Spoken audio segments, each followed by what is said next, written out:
Hey guys, welcome back to One All's Pub. Well, tonight I thought I'd do just kind of a quick overview of a budget knife, a fairly decent little budget knife that I have in my collection and have had for a while. It's the Kershaw Zero Tension, or also known as the Kershaw Tension. Seems to depend on what packaging it came in. This came in blister pack, and it was called the Zero Tension. A buddy of mine's got the exact same knife. His came in a small box, and it was just called the Tension. So I suspect that maybe the ZT logo, or initials, or the Zero Tension is the newer of the two, and they're trying to kind of play into their higher-end ZT brand. If you look at the knife, it's kind of reminiscent, in some ways, not exactly, but to me it kind of is reminiscent a little bit to the ZT 350.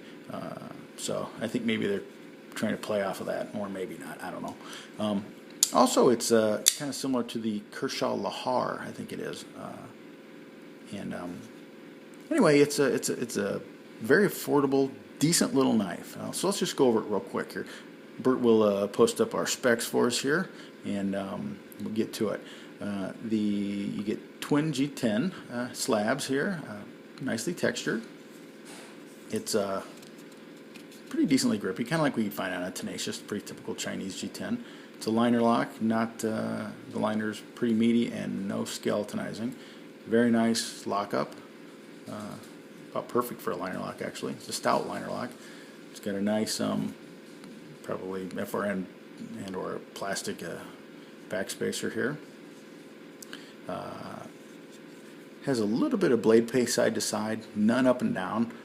Could probably tighten that out, but it's got such perfect centering and it's just a little bit, so it doesn't really bother me. Now, if this was a more expensive knife, yeah, I mean, I'm definitely OCD about that. That's one of my pet peeves with a knife, is having blade play. But the lower down the totem pole you get of price, the less it bothers me, the less I worry about it. Very decent pocket clip here. I really like the pocket clip shape and the way that it rides. Oddly, it's tip up and tip down on this side, on the right side. On the left, you only get tip up. So, okay, 3 out of 4 ain't bad. Anyway, the clip itself carries very nicely. As you can see, you'd have about, yay much sticking out of your pocket. Just about right, actually. That's really kind of where I just would like to see it. But it's really stout. I mean, it is like really stout. So if I was going to carry this on a more regular basis, I would probably bend that out some to give that a little bit more breathing room. I just don't like knife clips to just tear my pants pockets up. Action is very decent. Could probably use a little oil now that I'm playing with it a little bit. It's been a while since I've oiled it, so I kind of pulled it out of the Pelican case and thought I'd do a quick video on it. But it's nice, very, very smooth. You can kind of hear that probably. Yeah, it needs a little bit of oil, but not bad. Oiled up, it actually has very nice action.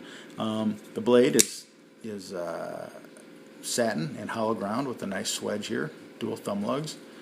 Very nice satin grind on this, or a very nice grind on it with the satin finish. If you can, I'm getting a lot of reflection off my lighting here. But very nice. I mean, really very nice indeed. A nice edge on it, came reasonably sharp, and it's got a nice symmetrical secondary bevel. Yes, Rob the Apostle P, if you're watching, it does have the typical Kershaw jacked up plunge grind area here, as they all seem to have. So, yeah, go ahead, complain. I get it. I know. That said, price considered, it's not that big of a deal. Yeah, it should be able to be. It should just be a foregone conclusion of a knife maker should, I don't know, match his plunge grind to his edge. Seems logical, but you can't have everything, and certainly not for the price of this knife. And this knife, believe it or not, $16, $17 is what I paid for it. I think. Actually, I didn't even pay for it. It was a gift knife. But can you believe that? That's a lot of materials. You get G10. You're getting a nice hollow grind. You're getting a big fat piece of blade here. You're getting a thick liner lock. That's a lot of knife for the money. It really is. If this was a $35, $40 knife, I would say no. This doesn't. This won't compete with like a Tenacious from a quality perspective, or or certainly won't even, frankly, won't even compete with like an Ontario Utilitac 2 from a quality perspective at 25 to 30 bucks. But at 16, 17 bucks, it's a pretty dang nice knife. Really dang nice knife. Ergonomically, it's a little, excuse me, let me get the focus here. Ergonomically, it's a little less than ideal for me. The way that I kind of have to struggle to keep my hand on the knife where I want it. I kind of have to pinch these 3 fingers to keep them here and keep that here. The knife kind of wants to be held like this, which I don't like because then I'm only getting a little bit of my pinky on board there. And this kind of has this nice little divot here, which the thumb sits into very nicely. So I find myself wanting to cheat up on it to get my pinky on there, and then I end up kind of right in the middle of my index, or excuse me, my middle finger there, and that kind of makes for a pretty uncomfortable hot spot. So then I cheat my middle finger down and kind of squish all 3 of these to find that perfect little spot. And you can do it, but then it kind of pushes you up off of this and onto the front top of the blade, and there's no blade jimping or anything, or down here either. So it's just, I want this cutout to be about there, and then this peak, move that about ½ an inch that way, 3/8 of an inch that way, and then everything would fit perfectly. So for me, now that just might be just my hand. For other people's hands, this might not be a problem. But for me, that's a little bit of a fail. Kind of reminds me in some ways to the Curtis F3. If you remember, if you watched my review of that a few months ago, I didn't like that knife. Largely because of its ergonomic issues. And this is honestly, it's a little bit better than the F3, but it's reminiscent of that, and just kind of just doesn't quite want to fit my hand just right. But again, 16 bucks, 17 bucks, so you really can't complain. Good solid knife. I don't know if they're still available. They probably are. Bert, maybe you could do some Google foo and find out for us real fast. Give you a minute here. Talk amongst yourselves, everyone. Let me give you a topic. Fracking in the Midwest. Talk. Meanwhile, well, there's all that fracking.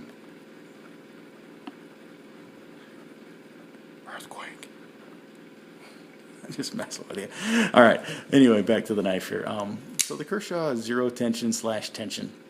Good solid knife for the money. If I was to grade this, price considered on a, A, B, C, D, F scale, I would give this probably, again, price considered, a B-, which is a decent knife. For 15 or for 16, 17 bucks, you can't complain. You can get a B- knife for 17 bucks.